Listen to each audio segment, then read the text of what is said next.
but you better be careful who you vote for. That's all I can say. Well, what difference does it make? The difference? Well, do you think all of society will end? Do you think life will continue to go on, right? Life will go on. Okay, so number one, what's the worst case scenario? The worst case scenario. Now, me being a Christian, so we have someone who continuously uplifts anti-Christian policies. I don't know, is God going to say, hey, I'm ready to just destroy everything at this point because they do not serve God anymore as a nation? I don't know. So death.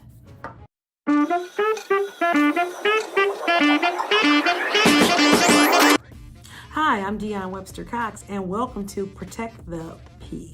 I did change the name of it. Why? Because I wasn't really comfortable with the first name. I had to change it. And this is something I've been telling the girls for a long time. Protect the P. And P goes for, we're all adults here, right? It's an adult over 18. But I've been telling the kids, and they were young, protect your pussy. And that's the name of it. But it's not pussy per se. It is just P-U, asterisk, yada, yada. That's what it is. So that's the new name of the show. I'm Deon Webster Cox, and this is, again, Wendy Webster Jackson, Dr. Webster Jackson, Dr. Ranakas, and you look really, really good. Thank you so much. Thank you. You helped me out with my makeup and my hair. I appreciate you for that. Thank you. So I'm glad to be here. So as I'm Dr. Webster, Wendy Jackson, all those different names, but the one that really sticks with me is just, the most important is wife and mom. Wife and mom, and that's the most important one of all my different hats I wear. I think so. Yes. I'm going to pick up my daughter today.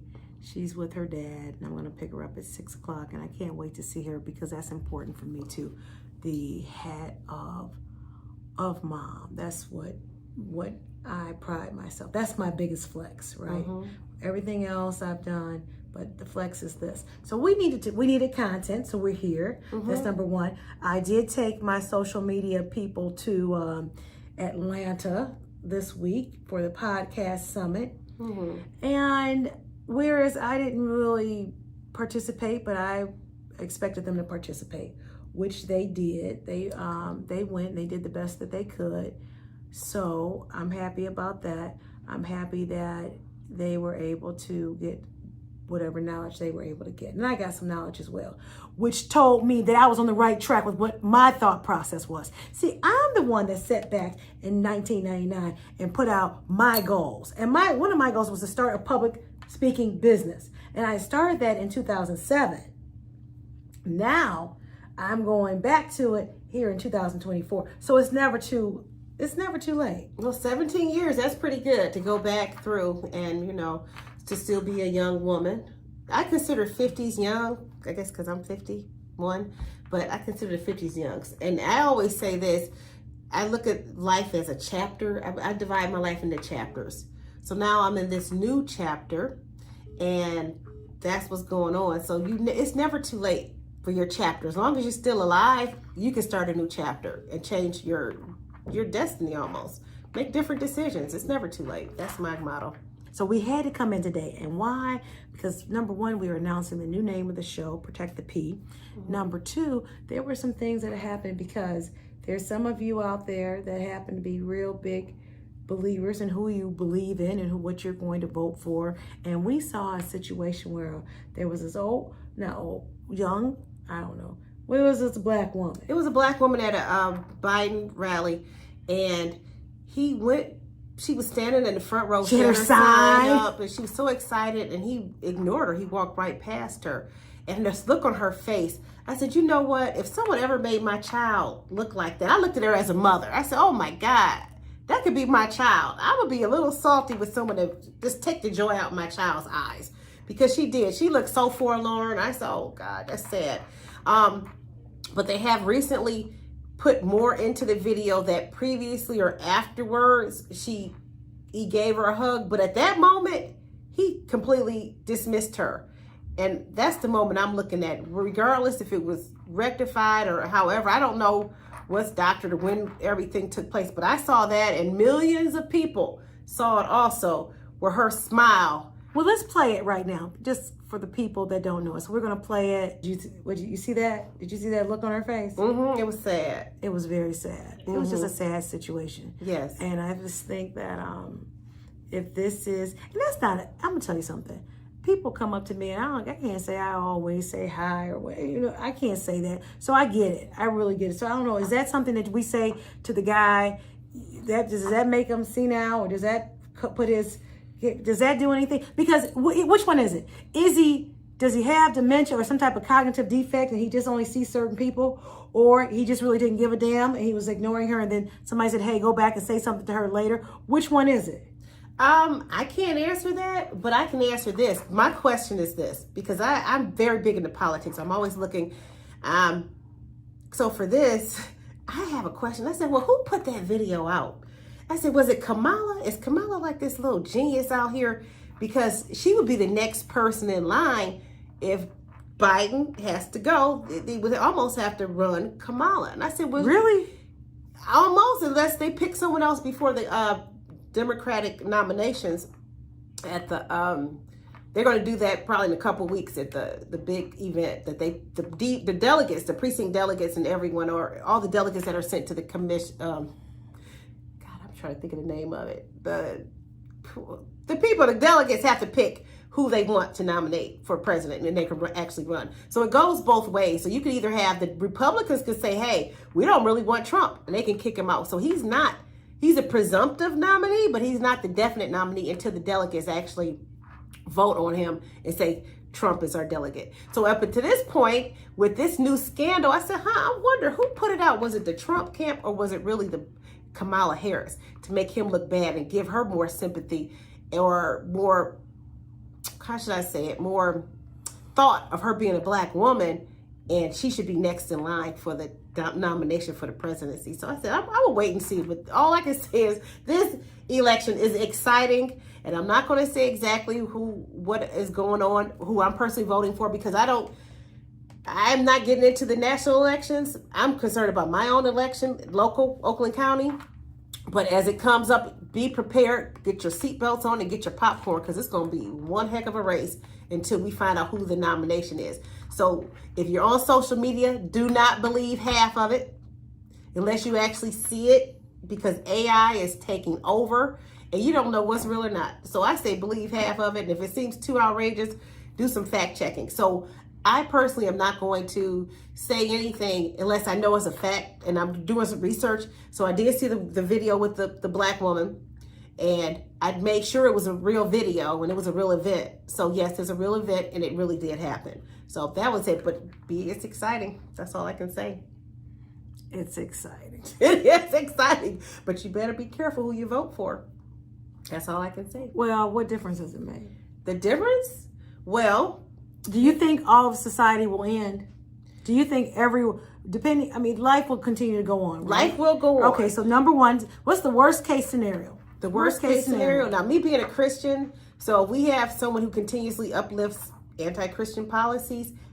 I don't know, is God going to say, hey, I'm ready to just destroy everything at this point because they do not serve God anymore as a nation? I don't know. So death. Or just economic collapse.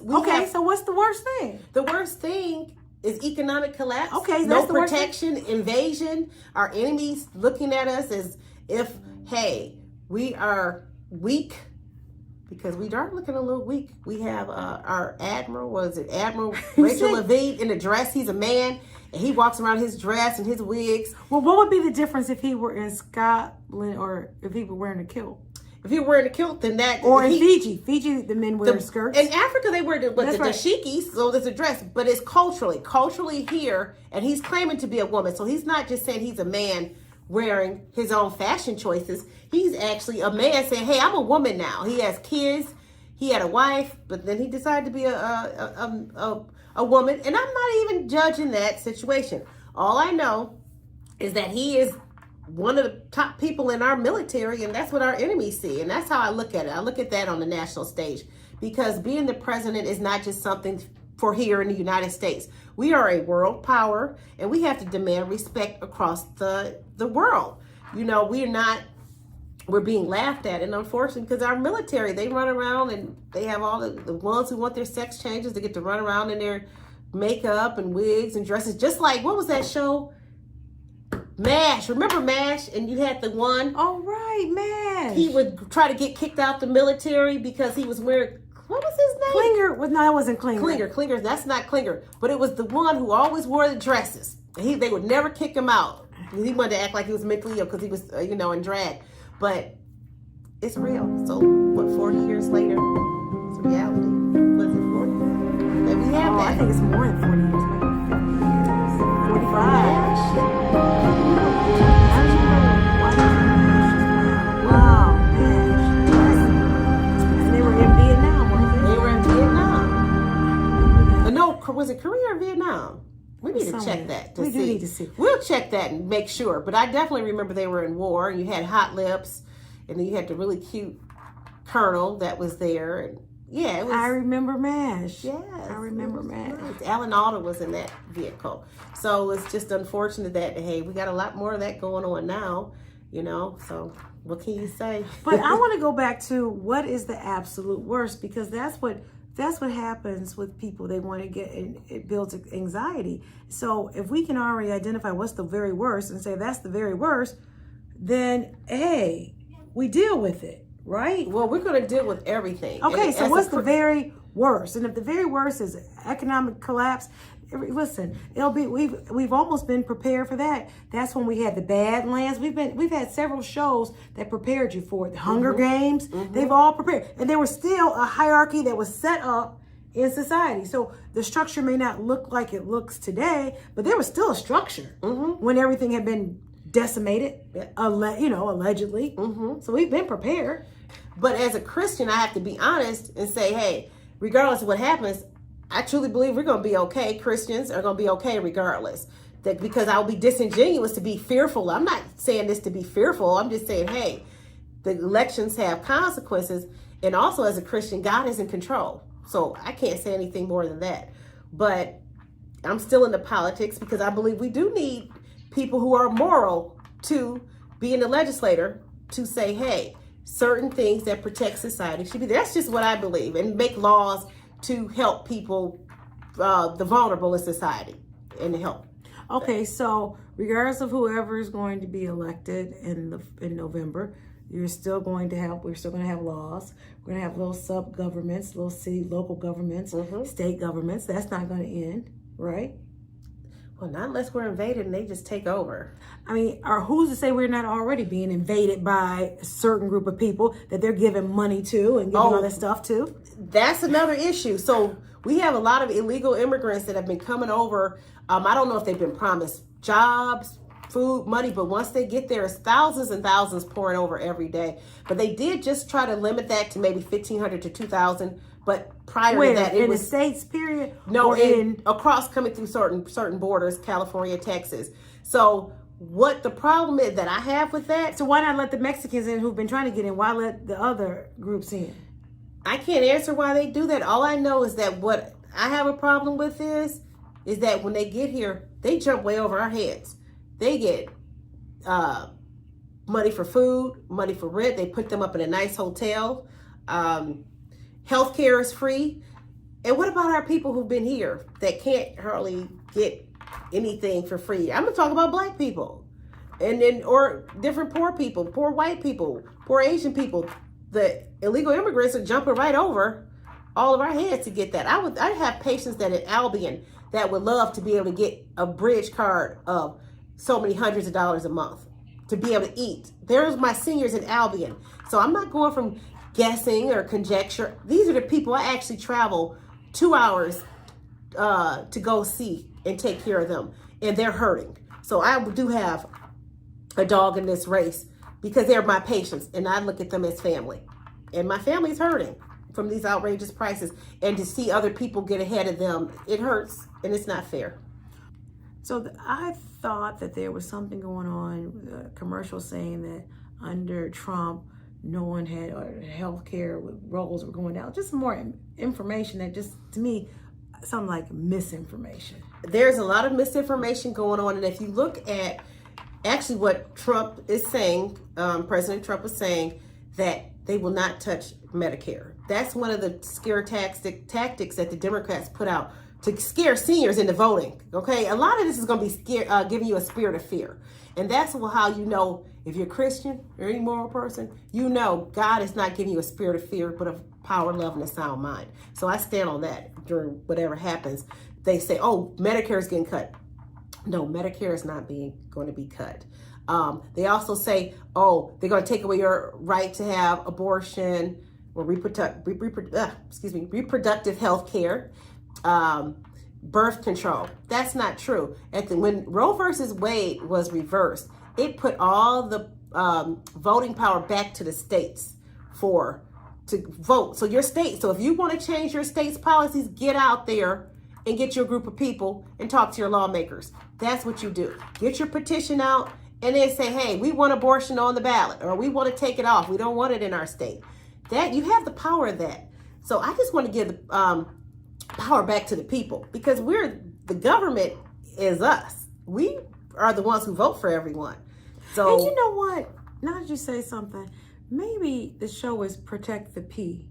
Because P could go for people. mm-hmm, P could be, like I said earlier, pussy. mm-hmm. P could be pride. Protect your pride.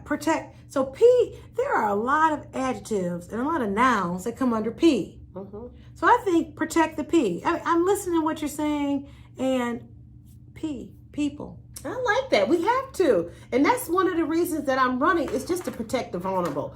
So many people in here, they cast out, and, the elderly. It would be so easy for some people, and I'm not judging. Don't ever think I'm judging. I just want them to let you know there are other options. But what's the problem? What if you are judging? What if I'm judging? Well, I'm just going to say what I feel, if you can agree or not. But I would like to see more seniors be able to stay in their homes. But where are they going if they're not in their home? But okay, so when you say stay in their homes, what if they have a big, huge, raggedy house and can't take care of their home anymore? What does that mean? I think that broad statement is really, if they want. So if they want, but for them to stay in their homes, I mean, my one to stay in her home, and that was the worst place for her to be. She stayed there all 7 days and was dead on the 10th. I know, that was sad. So she did not manage. Or maybe I should streamline it to say maybe seniors should live with loved ones. And I know not everyone wants their senior to live with them, but if it's possible to keep them with you in some way, I don't know. See, that's what I'm saying. We want to make these huge blanket statements, and you just happen to make a huge blanket statement, and sometimes I make a huge blanket statement as well. But when let's break it down, seniors should stay in their home. Well, maybe they shouldn't stay in their home. I mean, I think that's honestly how Ivanka Trump died, in that big ass house. I think she tripped down one of them stairs, marble stairs or something, and broke something and died. But I don't know. But I'm thinking about. So now when we talk about, you say, well, maybe they should stay with their loved ones. You tell me you didn't beat me up all my life, and now you need help, and now you're supposed to come stay with me? I don't think so. Well, every situation is different. Every situation However, is different. So I don't necessarily know if that's the case, because there's a reason why they've got senior facilities. I know. There's a reason why they have nursing homes. There's a reason for it. Now, I'm not going to say maybe that is your hell, that you didn't do right, and you had to end up in one of those facilities that people aren't so nice, right? That could be it, your karma. Right. I believe in karma. That's, and I like to say this is a funny thing, even though as a Christian, they say, oh, no, it's no karma. But picture this. So God has his law. It's consequences. He always says you reap what you sow. So I consider that karma. So he still set up laws, whether you believe in God or not, it's still consequences to your actions. But it comes down to these the seniors and where they should live. Of course, we want everybody to be in a nice spot, but certain things we don't have any control over. No, we don't. And we don't want anybody to be mean to anyone. No, we don't. Right? We don't have any control of that. I just say me, but maybe I am one of those people that just love to just think about this perfect situation that can happen. And it's not reality, but can I at least hope and give some people hope? But I don't even know if that's a realistic hope, because that type of hope will lead to depression and anxiety in people. thinking that this is the way things are supposed to be, and they're not living that way, and they don't have it that way, then they get all upset about it. So I don't know if that is, for me, I'm not putting that out there like that, because there is no perfect situation. I was down. Now here it is. This was the very first time that I went out of town before I was as an adult, and did not drink at all. And what I was able to see was mind-opening, right? So this journey where I didn't even understand why, because normally I would go out of town, at least that was my time to drink. I'd stopped drinking, and I would only drink when I was out of town. Right. And I guess I would show my ass and upset people, and they just couldn't take it. But finally, whatever, it happened. I will tell the truth, it happened, okay? So then finally, I was coming back from the Canary Islands, and I was in Germany, and something said, that's it, you're done on drinking. And I wondered why, and I was sad about it. But I said, okay, if I'm done on drinking, and then I had to come up with my own, I'm trying to justify why I would stop drinking, right? I said, well, I'm going to be traveling more for business, and I shouldn't be, if the whole purpose was to go out of town was to drink, but if I'm going to be traveling for business, then I shouldn't be drinking anyways, because I want to be in my right mind. Yeah. Now here it is. I'm out of town. I am in my room. I'm with one of my people, and she calls me, and I said, okay, I'll come on down. She's there, and she's met a group of people, and I'm just going to change the names for the sake of the innocence. Well, I don't know how innocent they were. Now, she calls me down. She's drinking. That's okay. They're all drinking. You want something to drink? They ask me. No. Come on, you can have something. Now, here was an older woman. Now, she had to be pushing. I'm going to be fair to the lady. She was somewhere between 70 and 80. And she was keeping herself together, She had her tongue ring in her mouth, and she was doing her thing. Okay. And she said to me, don't worry about it. It's okay. It's all good. And she kind of winked at me. And I said, I still don't need anything to drink. Yeah. Because I'm not here. So now I'm listening to the conversations and what is being repeated by each person over and over again. I no longer have the patience to listen to, I'm gonna call it what it is, drunk shit. I had no patience for it. When you're sober, it's hard to listen to drunk people. When you're not drinking and people are drinking, it is the most annoying shit ever. They do repeat the same thing. And you're like, what the heck? No, it ain't a what the heck, it's a what the fuck. It's like, what the fuck? And finally, the woman, she's like, you want something to eat? And I said, no, I'm okay. She's like, no, it's okay. You don't have to pay for anything. And I thought to myself, I know, I could, if I wanted to, I could pay for all this. I'm good. I've already eaten. I'm good. Right. And then I had to excuse myself because it was time for me to go to bed. And now what did I learn for myself? I learned that, and I think somebody said, don't stay at those Hollywood parties too long. And I don't think this was no Hollywood party. It was in Atlanta. It was at a bar in Atlanta at the hotel. But again, if you stay anywhere too long and there's too much drinking going on, some things are liable to happen. Yeah. Some things are liable to happen. Okay?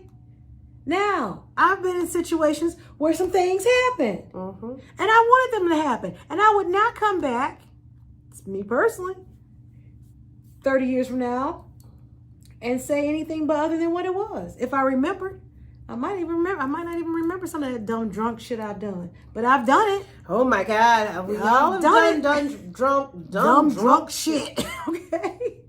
Well, the bottom line is we got to protect the pee. You do have to protect the pee. And that's what I tell my daughter. She's so excited she's going to go off to college. She's only 10, so she's already got her idea of where she wants to go to college. But the most thing I tell her is watch out for those parties, because they're going to invite you. And especially if you are trying to protect your pee, they're going to think of you as a target. They're going to get you to try to get down with them. So always keep your drink covered. But she swears she's never going to drink, so that's good. I hope she doesn't. I know. So all the kids swear, we're not going to ever drink. So I knew I was going to drink, though. I knew I was going to drink. As soon as I could drink, I was drinking. Well, my kids say they're not, so that's good if they're not. Protect your drink, even if it's water. Don't let anyone get near it, because you're a target. People, for some reason, if you're trying to be a virtuous person, they want to bring you down. So that's the one thing. And I like to talk to young girls. That's my one passion. I mean, the elderly, I do want them to be safe. I want them to be healthy and happy as they can be. But my one passion is the young girls, to show, hey, regardless of where you started, you don't have to finish where you started. That's true. So, hey, regardless of what's happened, you can get through it. As long as you're alive, you can make changes in your life. I'm a witness. People who know me know. When I was younger, it's a whole different life than I have now. So, I know. But you know what? That becomes the issue. Do we? Because nobody told us to go out and do the damn shit that we did. Now we are Generation Xers, so we were X. Okay. Yeah, we're X. Okay. We're X, where you don't remember having our suitcase book bags and having to No, catch we the bus catch at the 5 bus and walk from school and do all that, and we would come home. Yeah, we didn't have all this stuff. They are not making that up. No, it's the truth. And I said, well, we didn't have water bottles. How did we drink water? We didn't drink water, and we all were okay. And not everybody had peanut allergies. What was that? There was no peanut allergies. And they didn't hover around us. We basically almost raised ourselves. We're like Pharaoh. But it gave us the opportunity to not be fearful. We went out and took chances. We had to catch the bus. Take the bus, you know. I mean, when I was young, I would be traveling all over the place. I would get a bus ticket. I would go from the west side to the east side. The bus, I would take the Dexter bus down to Jefferson and take the Jefferson bus by myself. Now, I might have been 13, 14 and go to see my aunt Johnny on Jefferson and Connor from Livernois to 6 Mile. It's off of Tennessee. Up in Tennessee, but it was off of Connor. So I did that as a young girl. I wasn't afraid to do it. You know, and I'll get on planes by myself once I was older, you know, and traveling for externships when I was in school. And it was no thought to me. And I teach my kids to be fearless. But these helicopter parents they have now, they're growing up teaching some kids to be very anxious, and they're going to get what they want. Kids that never leave the house. I never want my kids to live with me forever. And I didn't make it that comfortable. I made, I take care of you, I feed you, clothe you. But do I make it where you just want to live here with me forever? Absolutely not. Get out, go to college, and make your own way in life. So that's just me. So call me heartless, mean, but I'm going to do what I have to do. And Brittany is out here. She's actually doing well. She's got her master's degree. Yeah, she is out here. She does. She's got her master's degree. And that was my kid when I was 16. Had her. And we had to grow up. Hey, I had to learn to grow up too. Well, so that's my first string kid. So, so she's 35. But she's out here doing it herself. She doesn't borrow money from me. She's out here making it happen. So I'm proud of her. So she's somebody that the younger ones can look up to. And also Kilana, she's my stepdaughter, but I consider her my daughter. That's my daughter, I've had her since she's been 5. She's lived with us. And well, not 5, but I've been in her life since she's been 5 years old. So she's out flying the friendly skies as a Frontier flight attendant. So I can't complain. And Kalisha, she's a teacher. She's got her master's degree. So she got a raise. That's another one of my daughters, I may not have put them out my pee, but they still are mine. And that's who I look at it like that. So that's just what I have to say. So I don't know what else. Well, I think that we've covered a multitude of topics today. Number one, we talked about the situation. Well, first of all, I announced the name change. So the name change is Protect the P. And I think just organically, P can mean people, places, pussy. It can be a lot of things. But the bottom line is protected. And that's what it's about. So that's number one, the name change of the show. Mm-hmm. Number 2, we've talked about the black woman and with Biden and what's going on and how people feel about Biden and Trump. So we talked about that, the politics of it.